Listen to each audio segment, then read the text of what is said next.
Bonsoir, bienvenue dans la basse ville de Fribourg. Nous avions prévu de vous montrer le pont du milieu qui est juste à côté du café de la Marionnette où nous nous trouvons. Mais les conditions météo sont ce qu'elles sont. On va donc commencer directement à l'intérieur de ce café de la Marionnette. Konrad Lutz, bonsoir. Bonsoir.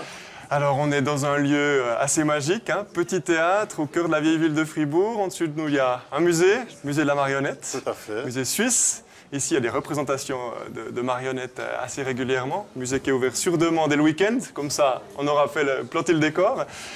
Tant votre décor, Konrad Lutz, vous êtes architecte. Architecte hors norme, comment vous définiriez? Je ne sais pas si on peut le dire hors norme, mais ce que j'essaye, c'est d'inclure en fait tout l'environnement humain et naturel dans mon travail de tous les jours. Ça veut dire que quand vous construisez, quand vous préparez un projet, les choses primordiales pour vous, alors à part que la maison tienne debout, on est d'accord, mais qu'est-ce que c'est alors? C'est, je crois, le ressenti qu'on peut avoir par rapport à un bâtiment. C'est comment on va se sentir en fin de compte à l'intérieur, que ce soit un bâtiment, un restaurant comme ici, que ce soit une habitation ou que ce soit un bureau.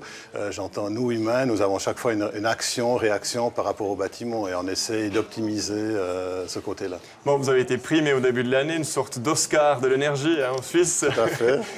C'est parce que vous amenez quelque chose quand même de différent. L'économie d'énergie, qu'on mange moins, qu'on soit moins vorace en énergie. Comment est-ce que vous définiriez ça?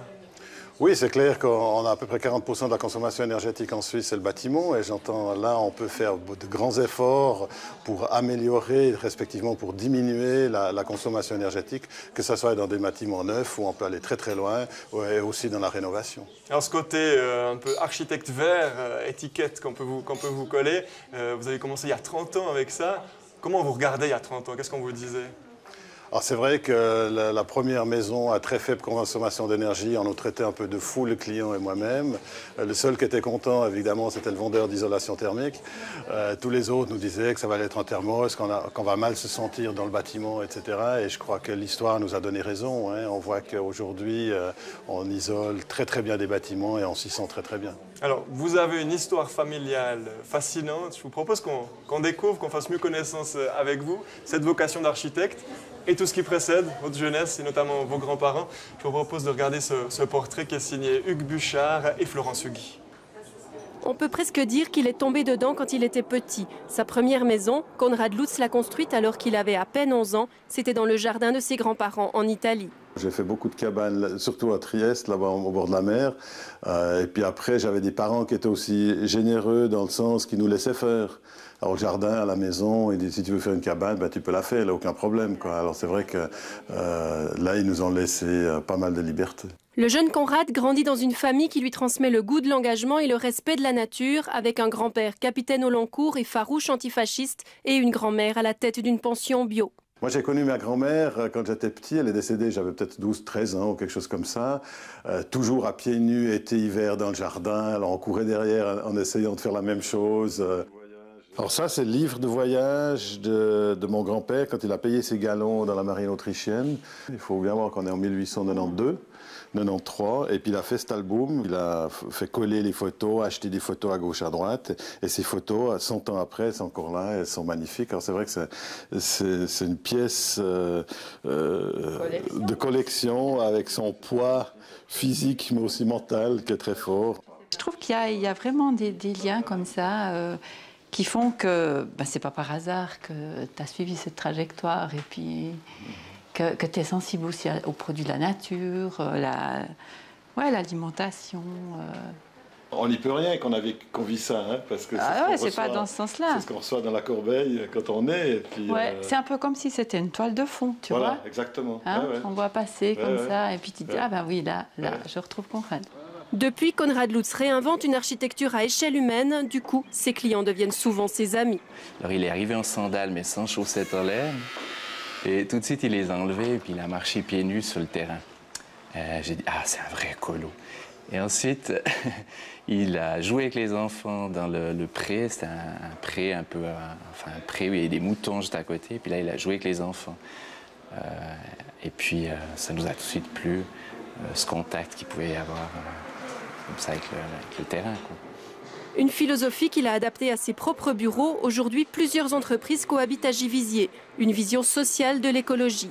Pour les 5 entreprises qui travaillent dans ce bâtiment, on n'a pas de porte d'une entreprise à l'autre, tout est ouvert. C'est-à-dire qu'on entend l'autre, mais on doit aussi prendre soin de l'autre parce que c'est ouvert.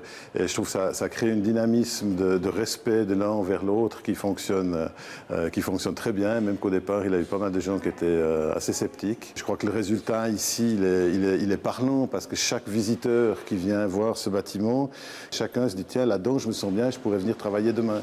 Évidemment, il n'est pas question de s'arrêter en si bon chemin pour se passionner. Il va de soi qu'aujourd'hui, je le ferai même de nouveau différemment, parce qu'on évolue, puis c'est normal. Alors, je crois qu'on peut dire que c'est peut-être un bâtiment de rêve, mais j'aimerais pas que ce soit un aboutissement, parce que le rêve, il continue. Retour au Café de la Marionnette, en basse-ville de Fribourg. Konrad Lutz, la famille Lutz a un parcours assez extraordinaire. On ne parle pas du grand-papa qu'on a vu dans le sujet. Votre père, notamment, vous êtes architecte. Lui, il construisait aussi, il était ingénieur, mais il a voyagé. Qu'est-ce qu'il faisait exactement? Oui, tout à fait. Mon père était ingénieur en hydraulique. Il faisait les turbines hydrauliques pour faire de l'électricité, un peu dans le monde entier. Ils ont vécu en Afrique, en Amérique du Sud, en Équateur. Des fois on suivait, des fois on ne suivait pas. C'est vrai qu'on a une vie de famille assez mouvementée. Est-ce que vous pensez que ça vous a influencé dans votre manière de voir l'architecture? Disons le côté ouverture d'esprit, certainement, parce qu'on a vu du pays, comme on dit. Et ça, je crois que c'est toujours positif de voir d'autres cultures, de voir d'autres façons de réfléchir, d'autres façons de voir les choses aussi. Alors, votre frère fait encore de l'agriculture bio au Brésil? Tout à fait.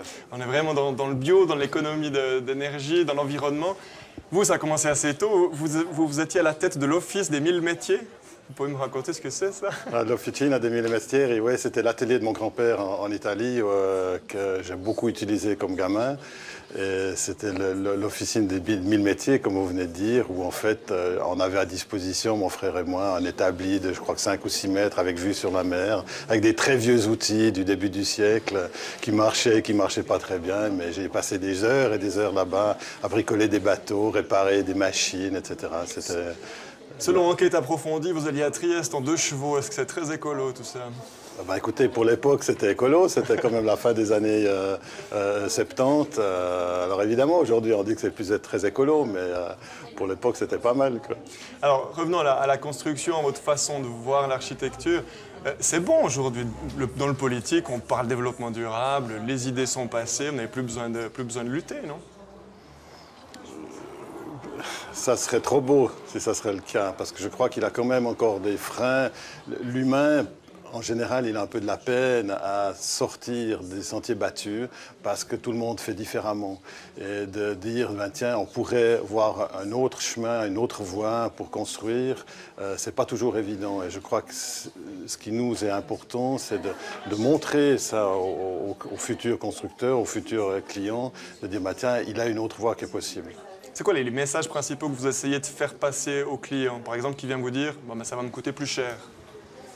Alors écoutez, on a plusieurs exemples qui nous prouvent le contraire, que ça ne coûte pas plus cher. Et je crois que ça, c'est aussi un choix pour le client de dire où est-ce que je mets mon argent? Est-ce que je le mets dans quelque chose de visible, qui est peut-être relativement cher, mais on voit que ça a son prix, ou je le mets quelque chose d'invisible dans l'enveloppe du bâtiment et d'économiser ailleurs? Dans l'ensemble, je crois que si la construction à faible consommation d'énergie ou dite écologique serait tellement chère, je crois qu'on n'aurait pas autant de travail. Alors après, on se pose la question de savoir pourquoi tout le monde ne fait pas comme ça, alors? C'est un peu par méconnaissance et par peur peut-être du nouveau. J'en suis convaincu et je crois qu'il a une quantité d'informations qu'il faut transmettre à tout le monde, à monsieur et madame tout le monde, de dire où est-ce qu'on peut économiser de l'énergie. On parlait tout à l'heure de l'énergie grise ou de l'énergie dans la matière, et là il y a des différences énormes d'un bâtiment à l'autre. On peut consommer du simple au double, simplement en changeant les matériaux. Vous avez des exemples précis là qu'on pourrait... le bâtiment pour lequel on a reçu le Voite d'Or au mois de janvier, le Green Office, on a économisé à peu près 1 million de kilowattheures pour la construction. Et ce million de kilowattheures correspond à l'équivalent de 100 ans de chauffage. Alors on voit bien, simplement en choisissant des matériaux très raisonnables, on économise énormément d'énergie. Là, on est dans une vieille ville, la basse ville de Fribourg. Là, dans ces vieux bâtiments, il y a des choses à faire aussi, rapidement, pour économiser l'énergie, parce que j'imagine que au niveau isolation, ne sont pas forcément extraordinaires. Alors c'est vrai que dans la rénovation, dans la transformation, c'est un peu plus complexe à faire. On en a fait déjà plusieurs ici en vieille ville.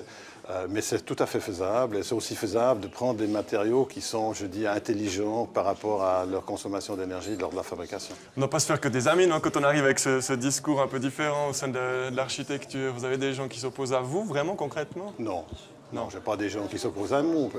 Vous vous dérangez, on va dire. Peut-être que je dérange certains, mais je crois que chaque fois qu'on fait une innovation dans un domaine ou dans l'autre, on dérange. Et c'est vrai que ça, il faut l'assumer. On est des fois un petit peu critiqué, mais c'est très soft, je dirais.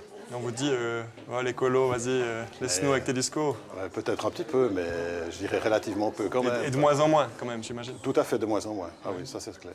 Alors, on a parlé de votre père qui fabriquait des turbines et donc travaillait pour les barrages aussi. Tout à Ça fait. nous amène à l'actu fribourgeoise. On va s'intéresser à la nature et au lac de Gruyère qui fête cette année ses 60 ans.